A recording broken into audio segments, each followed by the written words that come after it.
Hello, everyone, and welcome. If you're just jumping on, we're going to give folks just a couple of minutes. I still see that we've got some attendees that are jumping on. I want to be able to start when everybody is on that wants to be. So we'll just get started here in a couple of minutes.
All right, it looks like attendees are slowing down a little bit, so we'll get started because we've got our speaker that I'm sure has a time limit this morning or this afternoon, depending on where you are.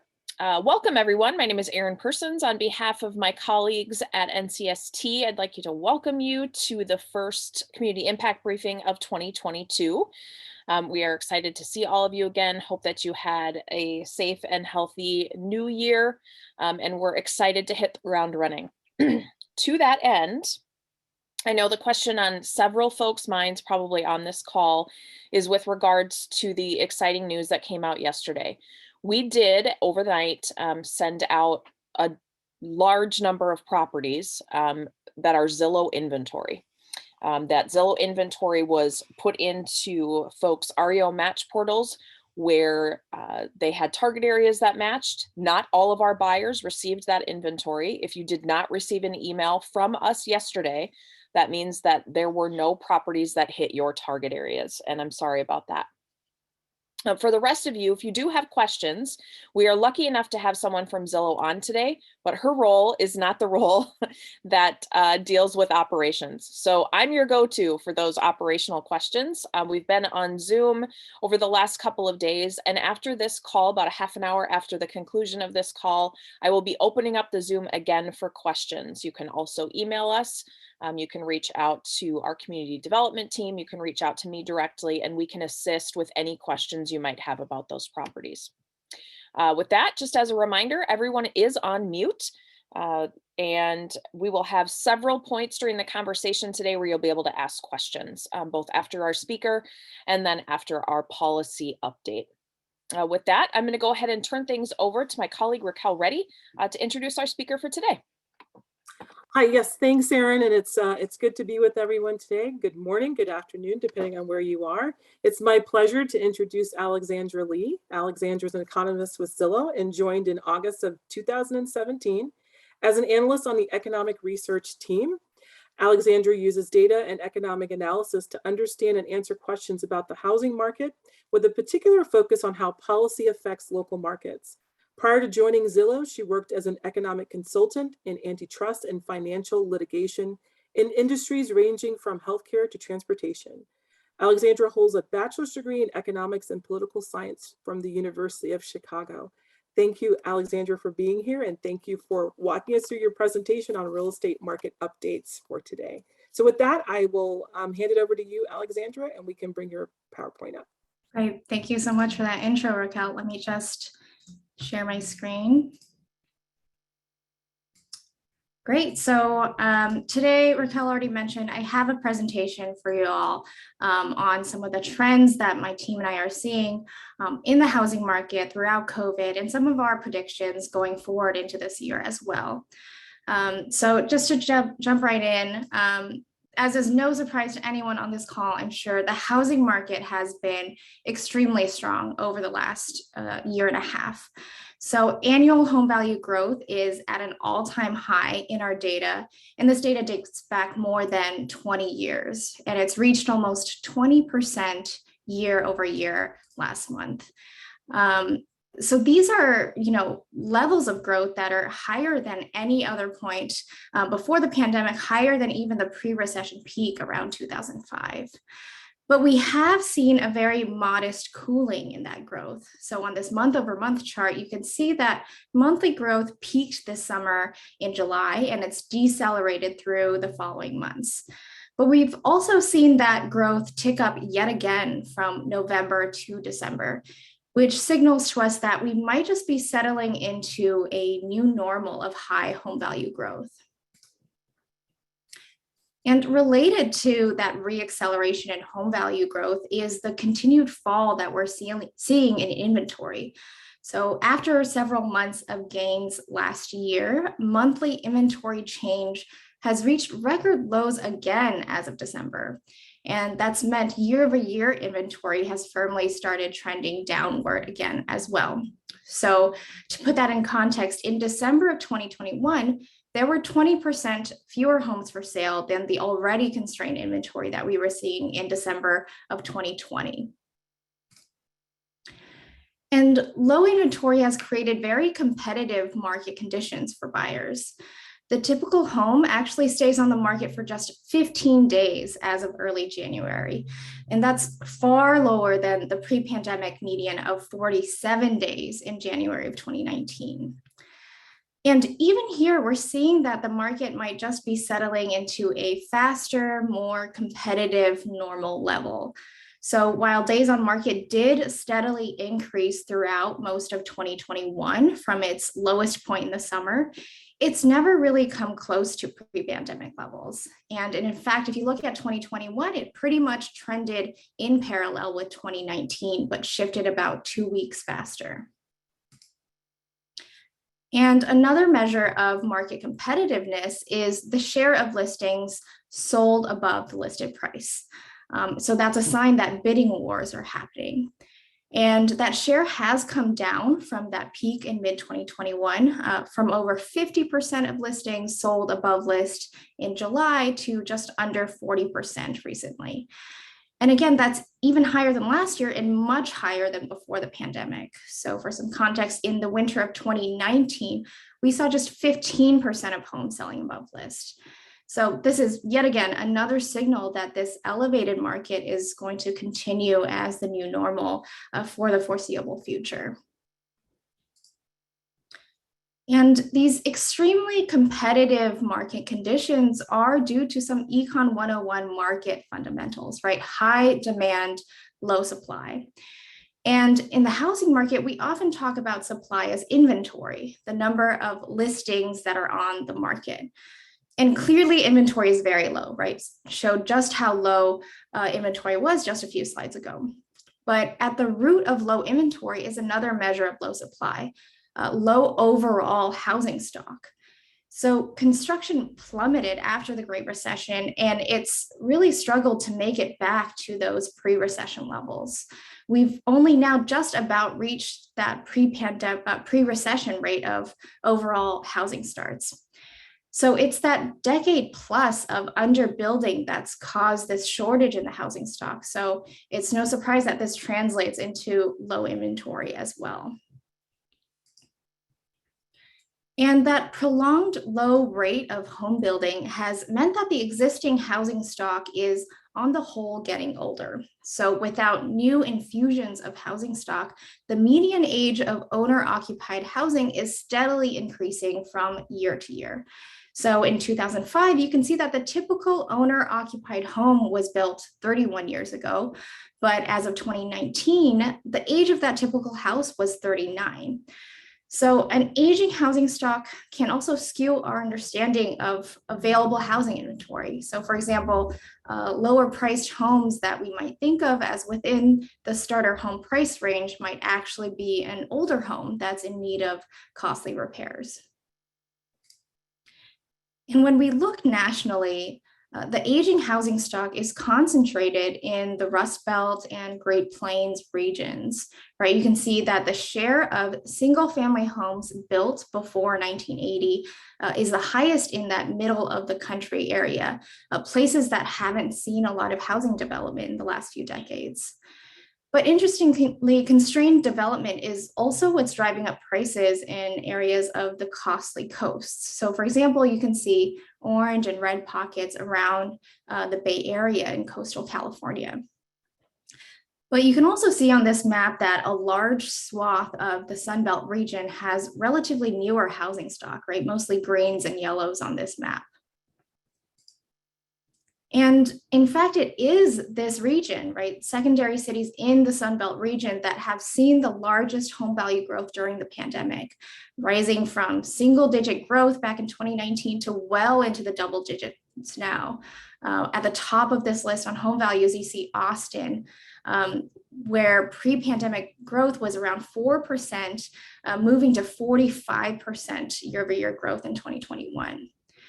So these places have been in high demand for their relative affordability, right? In part because they've been able to build housing to meet demand more readily than in the costly coasts.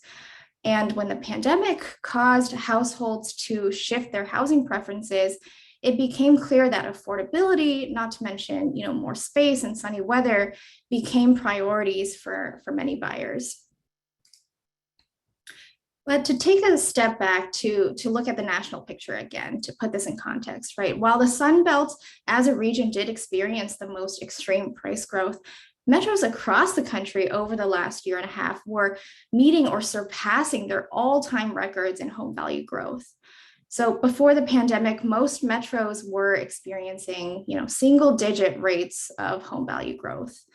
But last year, metros from Tampa to Detroit to New York, they were seeing home value growth at rates we haven't seen in these metros since the peak of the housing bubble almost 2 decades ago.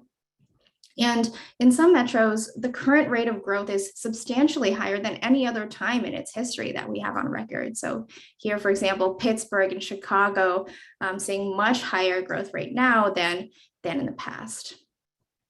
That said, it really is the Sunbelt region that is far and away seeing the most demand and the highest home value growth, right? The magnitude of the growth for the Sunbelt region has been really surprising. 30–40% growth was pretty much unthinkable before the pandemic. But what isn't surprising is that the Sunbelt region is seeing a lot of demand, right? The pandemic merely accelerated existing migration trends away from costly coastal metros to more affordable Sunbelt regions. So metros like San Francisco, San Jose, New York, they've consistently seen net migration trend more and more negative. So in other words, more and more people moving out than in. And then on the flip side, you have metros like Austin, Phoenix, Las Vegas that we're seeing the opposite trend happen, right? More and more net inbound migration as more people moved in than out. So these were already established migration patterns before the pandemic, and the pandemic just accelerated these trends. But what did change about 2020, right? There was a trend break in the fact that movers much more than before were seeking out affordability. So here for this analysis, we partnered with North American Van Lines and got their data on where interstate movers were moving from and to, and matched that up with our data on square footage and home value in those origins and destinations. And we found that while interstate movers generally did trade up in size, even in past years, 2020 really represented a trend break where interstate movers moved to substantially cheaper zip codes than where they were coming from, with typical savings amounting to home values savings of over $25,000. So this meant that most moves in 2020 were to seek out affordability. And we see that drive toward affordability playing out regionally as well. So not everyone was moving from San Francisco to Austin. A lot of people were also moving from, say, San Francisco to San Diego. So when we look at how home value and rent growth played out within California specifically, we see that at the top of the list here are again the relatively more affordable areas. So inland areas like Riverside, Bakersfield, Stockton, but also coastal areas like San Diego and Ventura that still have those natural amenities, but beat out LA and San Francisco prices. And in a lot of more expensive, dense coastal metros, we saw affordability driving buyers to the suburbs and exurbs, right? Remote and hybrid work made these costly downtown areas of these metros relatively unattractive compared to the more outlying regions. So here we see Boston, where home price appreciation has been the highest in the suburban and exurban communities and much lower in the urban core. In fact, home values in that 10-minute commute band actually fell in the last 2 years, but home price appreciation was at the highest at about the 1-hour commute band threshold. But this pattern of growth wasn't universal. So in metros where the downtown areas are actually more affordable than the suburbs or exurbs, we saw that home value growth was actually highest in the core. So in markets like Detroit, urban cores within the 10 to 20 minute commute time saw really elevated growth compared to the more far-flung parts of the metro. And then in comparison, in more sprawling metros throughout the Sun Belt and a bit of the Midwest, we see that growth was more equally spread. So here, as an example, is Atlanta, where home value growth has been pretty consistent across different commute times. So home values in these metros tend to also be more evenly distributed, right? We don't see big pockets of affordability in these markets, so there's just more equal growth across this distribution. And we do expect a lot of these trends to hold going into this year as well. So specifically, the Sun Belt as a region will still be home to the nation's hottest markets. So here we analyzed 5 key metrics to determine the hottest markets of 2022. So 1, projected home value growth, 2, projected home value acceleration, 3, inventory velocity, so both how much inventory there is and how quickly it's moving, 4, job growth versus home building, and 5, owner household growth. So these hottest markets would score high on all these metrics except for inventory velocity, right? A hot market should have low inventory and very low days on market. And based on that criteria, the top 5 hottest markets that we found for 2022 are Tampa, Jacksonville, Raleigh, San Antonio, and Charlotte. And we found that it was generally these smaller metros within the Sun Belt region that have the strongest outlook for 2022.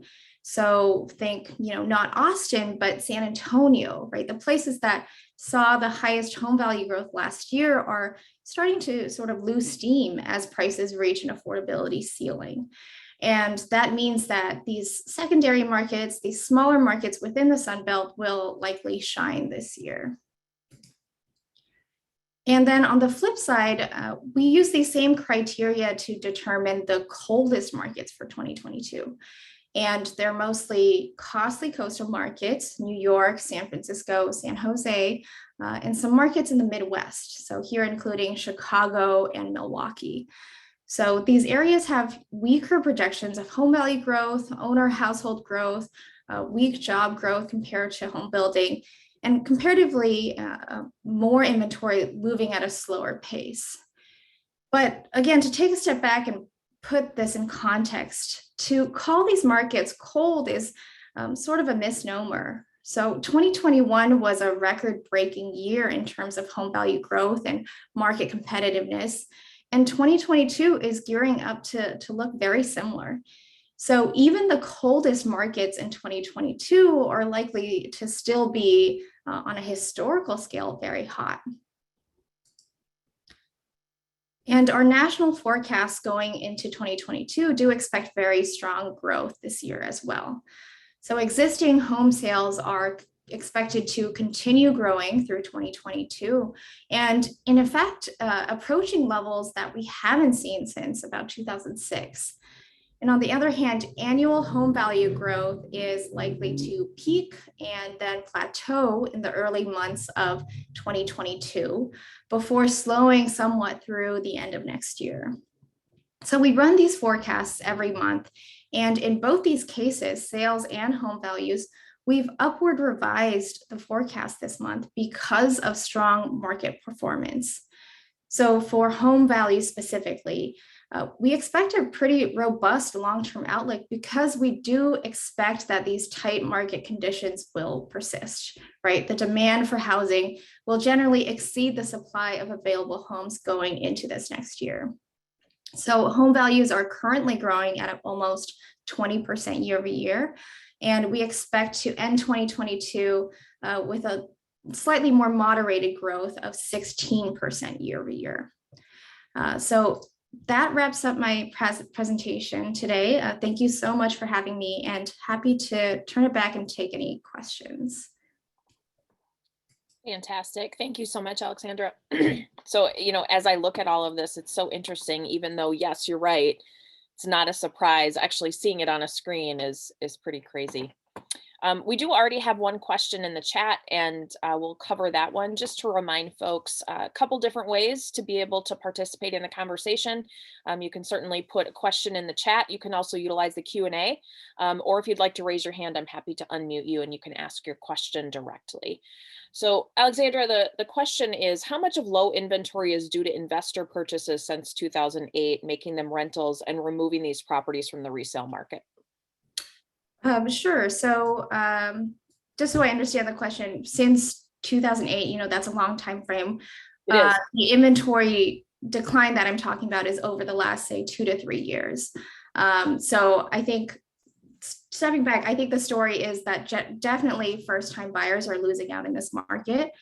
We know that investors are taking on a larger share of purchases, but the overwhelming bulk of purchases are still repeat buyers. And they really came to the market in a big way this year, driven by their own motivations for moving, not to mention low mortgage rates really making home buying an attractive purchase.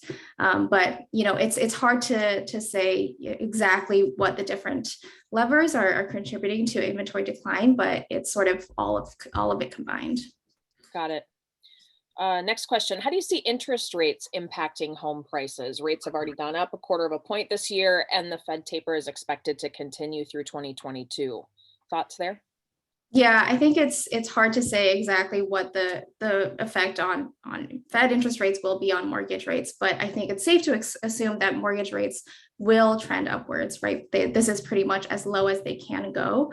I think on the margins, we might see that this really does affect people, especially people with smaller budgets going into the market, perhaps for the first time. But we do expect that this will still be a very strong home buying year. Interest rates are probably the largest headwind that we do expect going into this year. That might affect our forecast moving forward, but we think that generally, mortgage rates are still at such a low point. Even if they move up a bit, it's still very much a seller's market, a competitive market for buyers. Excellent. Just your thoughts on this. We've got a buyer here that's indicating it would be great to see a breakdown of single family buyers by first time, second home upgrade or investor. Is that something that you typically take a look at? So unfortunately, that's not data that we have. We can't see very well, what type of buyer an individual or a corporation is, like what their motivations are. Sure. Yeah, full stop there. Understood. It does look like some of our buyers are communicating through the chat that they are seeing significant impact from bulk and investor purchases in several markets. Mm-hmm. Do you see that in other markets as well? Yeah, that's a really great question. And I think that's something that we would like to answer as well. Unfortunately, again, that's not really data that we have visibility into. But definitely, I believe that there are pockets that are seeing a lot of buyer investor activity. Right. Any additional questions from folks? Again, you can either put them in the Q&A. Typically, so how many of Zillow properties are going to investors versus owner occupants? Those, it looks like, from the iBuying Homes. Do you have a sense of how that's breaking out? So I can definitely take that question internally to our point people on our Zillow offers product. Again, that's not data that I have visibility into. My team and I, we look into sort of overall housing market trends, but great question. I could see if we could get back to you on that. Certainly, and we can look into that with some of our contacts as well. Right. Yeah.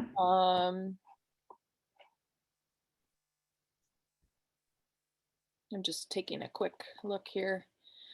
Do you know if, let's see, it says we've had, in Tampa specifically, they've seen a massive increase in multifamily housing due to high rents. Mm-hmm. What impact do you think this has on for sale data, if any? So I think that, are they saying that multifamily vacancies are up? So like more units on the market because there's less demand for them, or perhaps more construction of multifamily.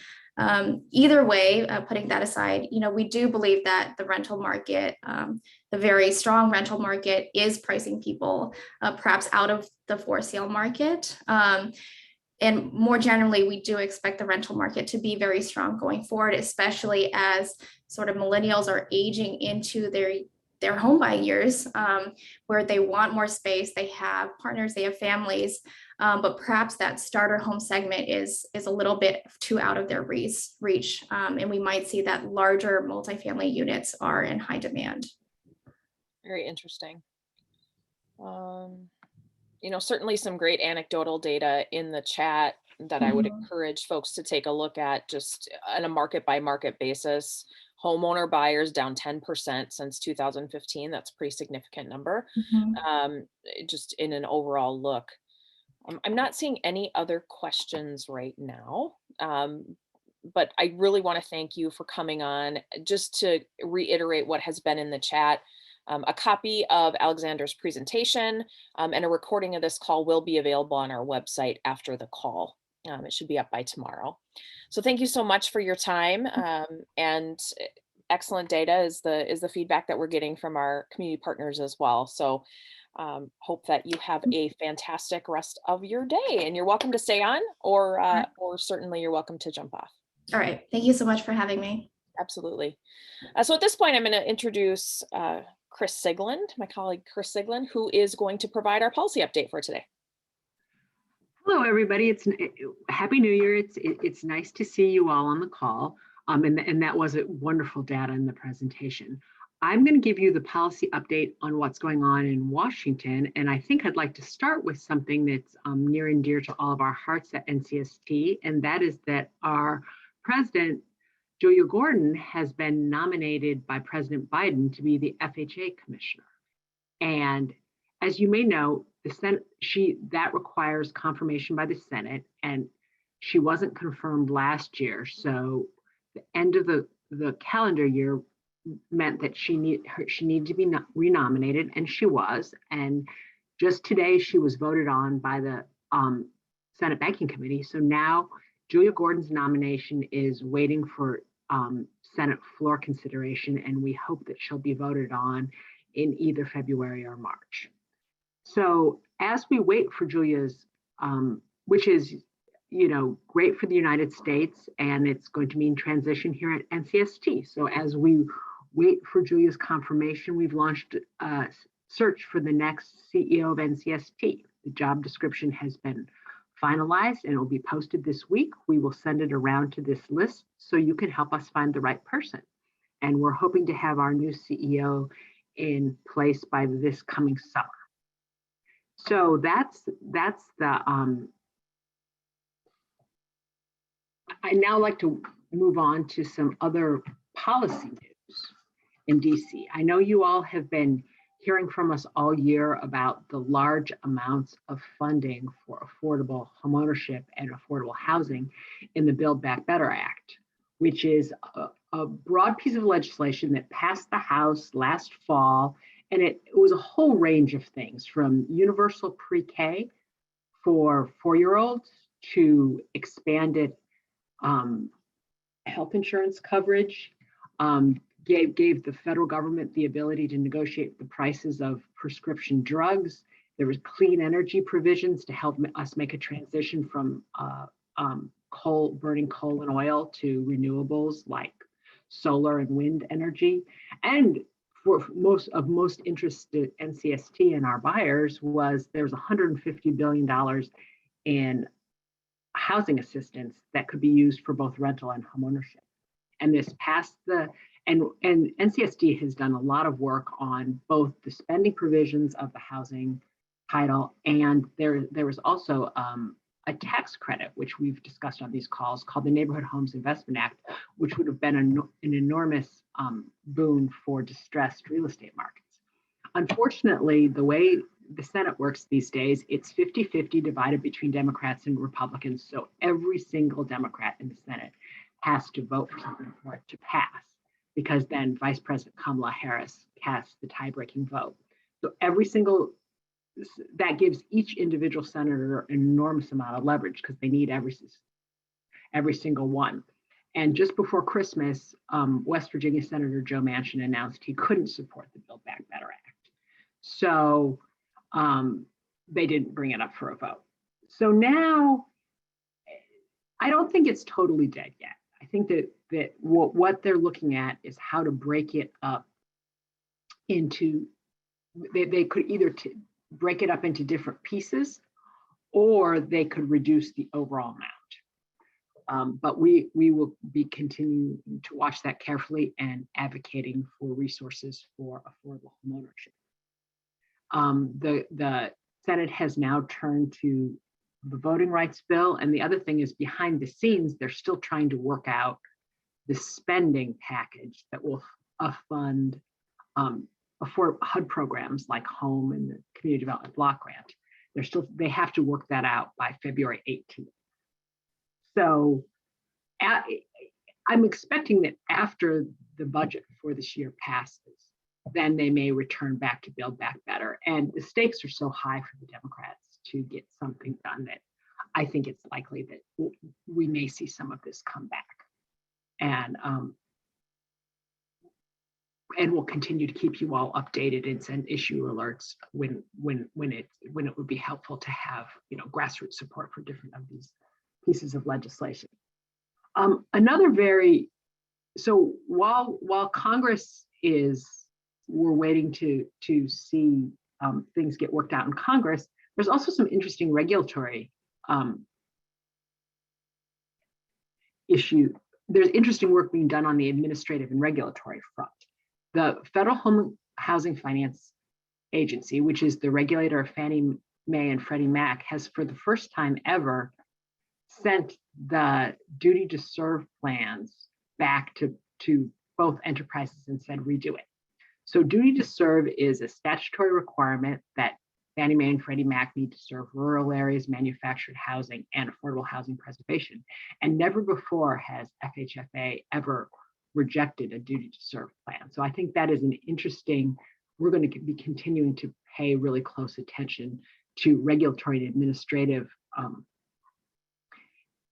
issues this year. As if Congress is unable to get things done, there may be things that the Biden administration will be able to do using administrative authority to increase support for distressed neighborhoods and affordable homeownership. And so we will continue to be active in this space. Any questions? Thanks so much for that, Chris. Just a little bit, I know that Al put something in the chat here about FHFA kind of taking another look at duty to serve. Do you want to talk a little bit about the work that we're currently doing with that? Yeah, the National Community Stabilization Trust is part of something called the Underserved Markets Coalition, which is a broad housing, nonprofit, affordable housing driven coalition that includes LISC, Enterprise, a variety of groups that are brought together under the leadership of the Lincoln Institute of land policy and to advocate for a stronger duty to serve. And duty to serve is interesting because there are these three priorities that are in the statute, which is affordable housing, rural areas, and manufactured housing. But in the rule that the FHFA wrote, there's a bunch of other priorities. There are other things that the GSEs could do, like dealing with distressed properties. That's not in the statute, but that's a regulatory priority that FHFA set. So I think that this is a really interesting and important signal that FHFA said, no, these plans are not very good. And there's been lots of, FHFA runs a very inclusive process. There's been lots of commentary and pretty wide consensus that the plans were opaque, confusing, and didn't really harness the power of what the secondary market agencies could do. So, you know, there's a terrific section on the FHFA website on duty to serve, and they're open to commentary. If there's something you all would like Fannie Mae and Freddie Mac to do, send an email to FHFA. They're very responsive. They're looking for ideas. And, you know, I was focusing on this the other day and thinking that it's not just those statutory priorities. We also ought to be thinking about, in the rule, there's a wide variety of other things that the GSEs can do to achieve public purposes. And this seems like a really good time. We're expecting in the next month, the agencies are going to, the enterprises are going to rewrite their plans, and then we'll see if FHFA approves them. But it's important to focus. It's not just Congress. Things can be done through administrative authority as well. That's fantastic. Good advice there for sure. You know, in the Q&A, we do have, you know, there are investment opportunities in affordable housing that seem to be focused primarily on rental, and there doesn't seem to be nearly as much dedicated to home ownership. Are there conversations at the federal level happening around subsidizing new construction and renovations to create more affordable home ownership opportunities? Certainly NHIA would have handled that, but Chris, additional thoughts there? Well, you know, I feel like I bribed you to ask me that question, because one of the things that NCST does, that I do, is I manage something called the Homeownership Alliance, which is a group of nonprofit affordable housing developers that's getting started to really push for more resources for affordable homeownership. Because, you know, it's a funny, there's an interesting dilemma in housing. Because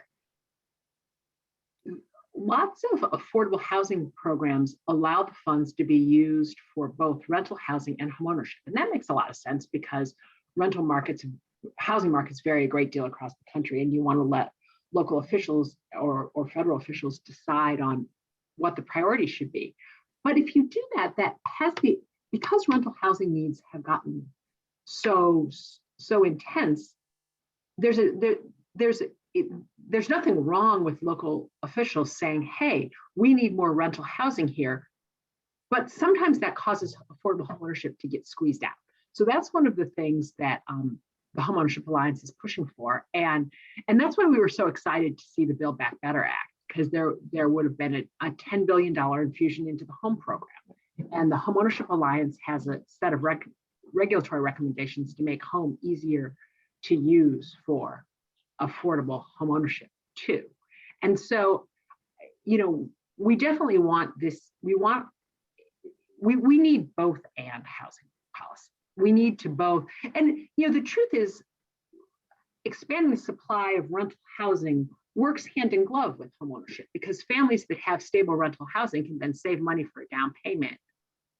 We want both sides of the equation, right, funded. And so that's why I am hopeful that Congress is going to return to Build Back Better later this year. Probably call it something different, may break it into pieces, may reduce the funding, but additional. And I think that terrific presentation from Zillow really illustrates how important it is to get more funding for affordable housing in this market.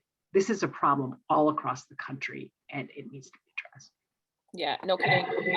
Certainly that's echoed by Dana in the Q&A, talking about how construction costs and increasing Yeah. prices are really hurting LMI buyers. And That's absolutely right. And one of the things that the advocacy arguments we're using is that one of the reasons Senator Manchin used to vote against, to say he wouldn't support Build Back Better, was that he feels like inflation is getting out of control. And inflation was 7% in December, so that is definitely high.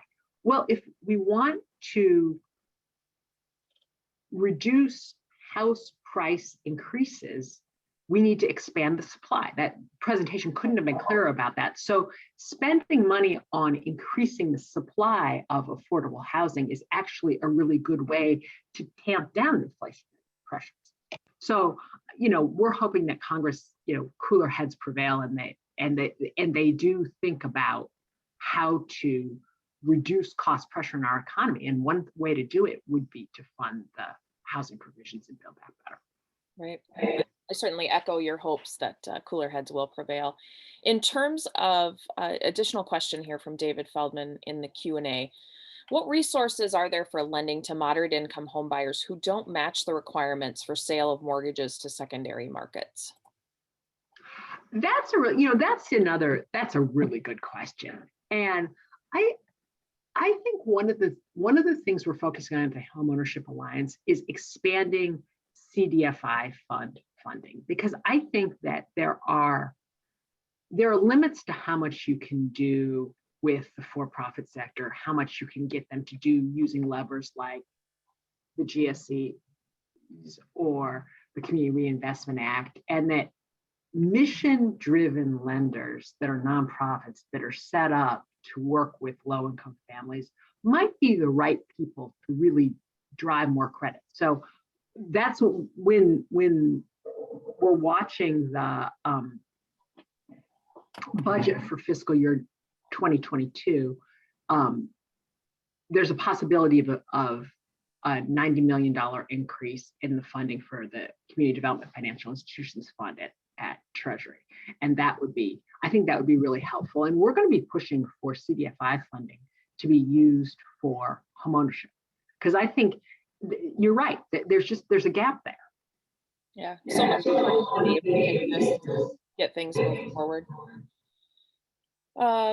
Let's see. What are your thoughts on incentivizing? Oh, I just lost it. Where did it go? What are your thoughts on incentivizing cities and municipalities to build more affordable homes? Getting back to that supply piece. Big sigh. Another thing that was in the Build Back Better Act was a program that I am blanking on the name for, but that was pushed by, there's this innovative new coalition called Up for Growth that is basically runs from environmentalists to real estate developers. It's trying to push for loosening zoning so that localities can build more. And there was a program of incentive grants to local governments that have looked at their housing supply issues and are willing to make changes to their zoning. So it's basically using a carrot rather than a stick. And given the extent of the cost pressures on housing, we need to do all of these things. We need more subsidies. We need more funding for credit subsidies for buyers, and we need expanded zoning. Yeah, absolutely. I don't know why I'm getting that. But absolutely, this is not a one solution fits all.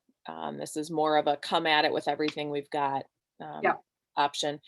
One other thing that I'm noticing in the chat is some conversation about CRA. So CRA policy and what might be happening with CRA policy here as we move forward, changes upcoming, those kinds of things.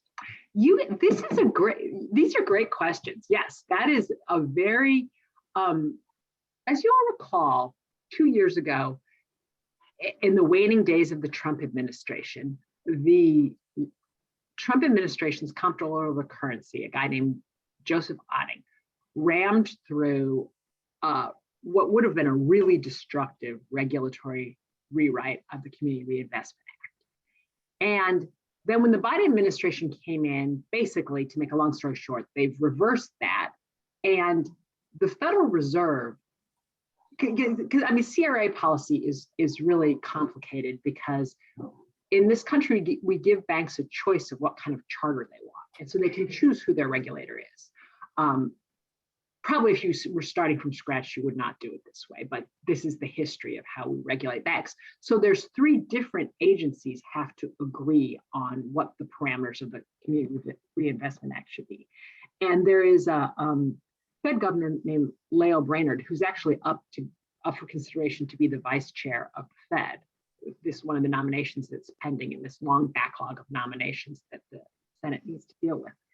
And she led an effort at the Federal Reserve kind of parallel to when Joseph Otting was ramming through these destructive changes to CRA. Lael Brainerd led an effort to have a more thoughtful relook, because the CRA is 40 years old, and it was there are lots of things about it that need to be updated and streamlined, but not gutted. So the Federal Reserve now, now that they have reversed the bad rulings at the OCC for national banks, the Fed is expected to lead the banking agencies in a comprehensive rewrite, and we might see what's called an advanced notice of proposed rulemaking, or notice of proposed rulemaking. We might see it as early as the first quarter of this year. So definitely, we will keep you all posted on that too, because that's very important in determining the flow of credit to low and moderate income neighborhoods.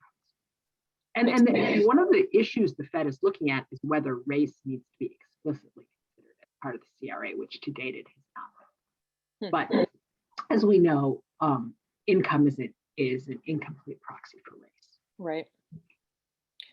A couple of additional questions. I'm gonna touch on the one in the Q&A first here. Targeted bill, and I know that there are some that have already worked on something like this, but a more targeted bill with items just for housing. How do you see that? What kind of success metrics would you think would go along with something like that, just given the challenges that we've had thus far? Really interested in your opinion. That is such an interesting question, because you know what, the reason why the Democrats put everything together in the Build Back Better Act is they were trying to use this procedural motion called reconciliation so that the Republicans couldn't filibuster the bill. They can just push it through with majority vote. You can only do that once a year for a bunch of arcane Senate rules that I will not drone on about. But so if they break the bill into pieces, then those individual pieces will have to go to the Senate floor without the protection of reconciliation, without the procedural protection. So I think I got to tell you, I don't know what would happen, but I think that there's an awful lot of support for housing. Yeah. There's been no controversy over the housing pieces of the bill. So we would have to do a lot of advocacy, and we'll keep you posted. Yeah, that's great. But the way though that they could get around the other path besides breaking it into chunks by subject matter would be to take the whole big package and just reduce the size, and that way they could use reconciliation again. Sure. And just have a lower funding level across the board. So they're thinking about. So last piece here that I'm seeing, and certainly I'm not going to cut folks off, but how do you think this, and this might be a question for others in our panelist group as well, but how do we think this spring and summer might look given the upcoming eviction storm that could be happening? Is there a push for FHFA to give bigger discounts to community buyers so we can rapidly rehouse evicted families? Oh, that's a great question. And yes, one of the terrific things the Biden administration did this past summer is put out an administrative directive on housing supply. And one of the things it does is make changes to the property disposition policy. It began the process of revising the property disposition policies at FHA. This is why we would like to see Julia Gordon in as FHA commissioner. So we had somebody, you know, has their heart in the right place working on these issues now. And So yes, as we see what happens with the eviction moratoria lifting, and if landlords start filing and localities have used up all of their emergency rental assistance money and families have nowhere to go, one of the things that the Biden administration, that's why they were smart and far thinking to put this housing supply directive in place, because we're going to have to figure out how to make housing available to people quickly. And so they've just begun the process of changing the disposition policies at FHA, but definitely stay tuned on that. Yeah, absolutely. Thanks for bringing that up, JR, in the chat, just so we keep that top of mind. Yep. Lots of great comments in the chat today. Thank you so much for your participation. I am not seeing any other questions. Back to addressing what I said at the top of the call today. For those of you that did, it looks like we have a question. Stand by. Maybe not. For those of you that did receive that Zillow inventory and have questions, I will be back on Zoom in about 30 minutes. So you can utilize the link that's in the email that you received last night from our team. I will be back to answer any questions, help with narrowing down those lists. And we do have some questions out to Zillow for clarification, but excited about the opportunity and excited for those of you that did end up having properties that fell into your target areas. I'm not sure if you had a question or if you raised your hand by accident. If you do have a question, I'm happy to unmute you, and you can just raise your hand again, and I'm happy to do that. If there's nothing else, we thank you again so much for your participation during the call today. We look forward to talking with you again in February. And I hope you have a fantastic rest of the day. The question was, when was the Zillow inventory sent? It did go into REO match portals for those buyers who had target area matches last night. So if you did not see it, that likely means that there are no properties in your area. Thank you so much, everyone, and have a fantastic rest of your day.